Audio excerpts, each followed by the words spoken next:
I'm joined here now with silver medalist and one of the stars of 2012 in the Olympics, Nevin.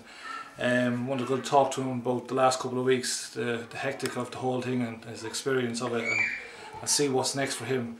So Jojo, I want to start off by asking you, the kind of frame of mind you were heading into the Olympics in the sense that some fighters, you hear them saying that they're going into the Olympics, they're going to box to the best of their ability. If that's good enough and they get a medal, fair enough. Or some boxers go over there thinking, I know I'm going to get a medal, I'm good enough to get a medal, and that's just it. What kind of frame of mind were you in yourself? I kind of was in the way that go and perform to my best, and it was good enough, but saying that I still knew I was good enough to win the competition, but I was always hoping that I'd get the best of my performance out of it, and then the medals would come in. If I perform well, I always said that I can beat the best in the world.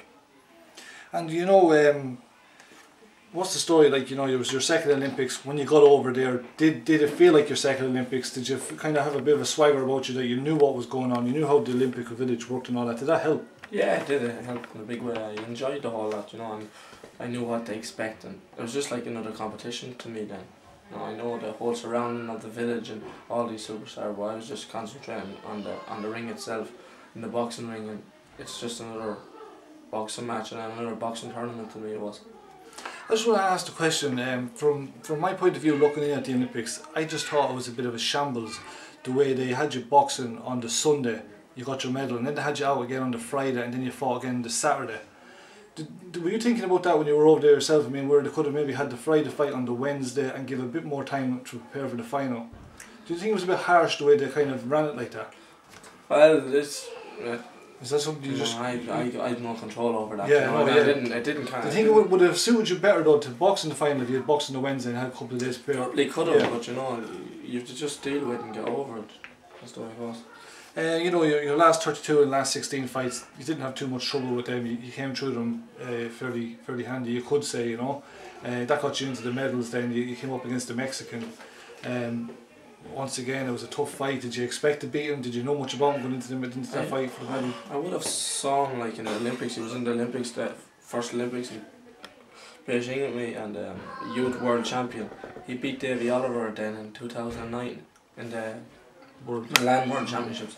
Beat Davey by a few points, and well, I knew I could beat him, and I knew I had the style to beat him, but I knew it was always going to be tough and I had to work for it. And then that moved you on to fight in the Cuban, the world number one in the division at the time. What way were you frame of mind in that fight? Did you think you had the bronze medal at this stage? Was it like you can't really lose now, go out and give it all you have? And I just went in again. I didn't even really think of the medal, I just went in and done the boxing I did the whole time and enjoyed it, and it was just another fight. It was just like starting out again. And after beating the world number one, as I said, back to my own question, on the Friday, did you think to yourself, obviously you're on cloud nine, do you think that was kind of maybe one of the things that went against you in the final, having to beat the world number one and not having enough time to recover? Maybe it was hard. It probably was hard to come back down. Yeah. I was on a high and to beat the world champion. I was still thinking about beating the world champion, going into the ring for the final. That was still in my mind. That's what I'm saying, so whereas if a couple of days extra there, or even if you had met the world number one in the final, it was moving up the levels rather than hitting the peak in the semis and then having to maybe face Campbell in the final. It was difficult. It was, yeah, and listen, it had to be done. You just had to deal with it, and even with boxing the Cuban and the world champion and beating him, it was I had to still go in and do the job, and maybe I was too focused on beating the Cuban that I thought the job was done. I thought the job was done, but it wasn't. It was kind of false preparation mind-wise, because beating the world number one, you would be extremely confident in the final day, And up until that, you were probably the underdog in the two fights, and then they kind of made you favourite then probably in the final. Yeah, I was probably over the back of that that performance. I was favourite going into the final in the betting anyway. Paddy Powers betting. I was favourite, yeah, but I probably took my eye off the ball a bit. And as I said to a lot of people as well, is if you had beaten a Mexican and a Cuban in the pro game today, back to back, you probably would have been a two-time world champion right now. At least one world title, because them guys are just of that class that they would be carrying them kind of titles, Yeah, and that has to be great credit for that. I said it from the start, that Mexican, he will definitely be a world champion. someday. He's very strong lad, and you know the pro game is something. Do you think if Campbell had been on that side of the draw that he would have got by them? No. Just your style seemed to suit it. Yeah, and, you know, it was always going to be difficult beating Campbell in his own backyard. You know, his house is actually 5 minutes away from the stadium, but no excuses, and no, I don't think he would have come out that strong side of the draw. Now, we talked about that before you went. We talked, and there was one name that you said you wouldn't like to have met, and that was Luke Campbell. You know, for the reasons that it was home based fire and whatever. Like, but do you think another side of it was that you just two know each other so well? You know, it was easy for him to get a game plan on you, and you know, when you know guys, so you're better off boxing guys that wouldn't be so close to you and know you inside out. Like, yeah, exactly. I wanted to avoid him, but then, you know, in the final, I was glad I got that rematch. You know, with him, but it just didn't happen on the day. And have you looked back in the fight since you came home? No. You haven't actually looked back in the fight. No. Back on none of them, no. So you know that kind of brings us on to, you're actually a record holder now, in the sense that, you know, you're the first Irish fighter to have 3 medals at 3 major championships. Did you know that? Yeah. That has been said. It has been said already. It's starting to kick in a bit now that I've done it and made a bit of a record, but saying that hopefully it's not the end. You know, hopefully I can make more records.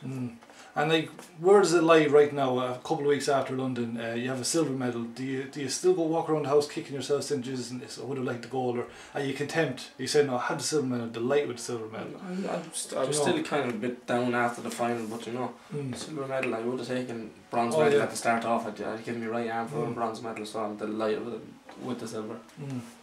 And you know, that kind of brings us on to your homecoming. When you came back to Mullingar, I suppose I was talking to somebody and I was kind of summing it up. It'd be like having a 21st birthday party, not knowing who's going to show up. You want to have it, but you're not sure if anyone's going to show up. Were you kind of like in that frame of mind? You heard all the events were going to take place, and I was kind of nervous, but I said it wouldn't be worth having. It was going to be 100 or 200 down there. It'd be ridiculous, you know. And the turnout was just unbelievable. To see such a turnout was brilliant.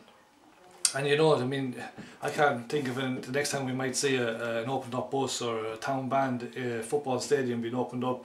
I mean, all them things together, I mean, it's fantastic. You're the first person that I can remember in my lifetime I've seen doing that. And things like that will always live with you. And maybe from your antics in London now, you can spur on the next John Nevin to maybe boxing in the next Olympics or the Olympics after that. And that makes you feel happy and proud about doing that. Yeah, it does. You know, there's one question that's probably every interviewer has asked you, and I'm not going to be any different. It's whether you're going to stay amateur or you're going to stay pro. I'm not going to put that question to you because obviously I don't think you've had enough time to decide yet.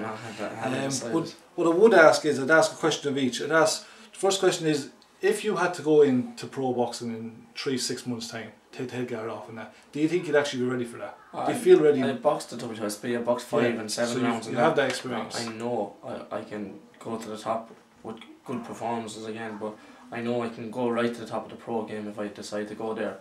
And with the amateur, again, if I keep my feet on the ground, I can probably make another Olympics and go back and try and get a gold. So I don't know, like, I'm in 2 friends of mine. Of course, it is a 50-50 decision. If I can secure sponsorship, probably I could want to go back, but you know, I have to look after my welfare as well. You know, I want to make money and try to get out of the sport as well, and get out winning.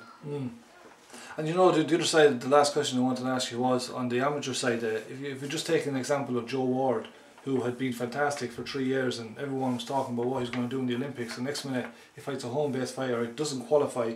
I mean, that just highlights the risks that you could stay around the amateur game for the next 3 years, and then come and end up not qualifying through injury or getting a bad decision or whatever. That's a big risk to take. It's a risk to take, but you know, if it's meant to be, it's meant to be. If it's not, it's not. But listen, I'm not even going to go into that. I just want to relax and enjoy the next few weeks, and then I'll decide where I go from there. And you're obviously not short of offers anyways. No, you've got plenty to think about. There's a few offers alright to be thinking about, yeah. Well, listen, that's John Joe Nevin's side of thing, and we'll stay tuned, and whatever the next chapter is to be, you'll soon find out on irishboxers.ie. Thanks very much, John Joe, for talking to us.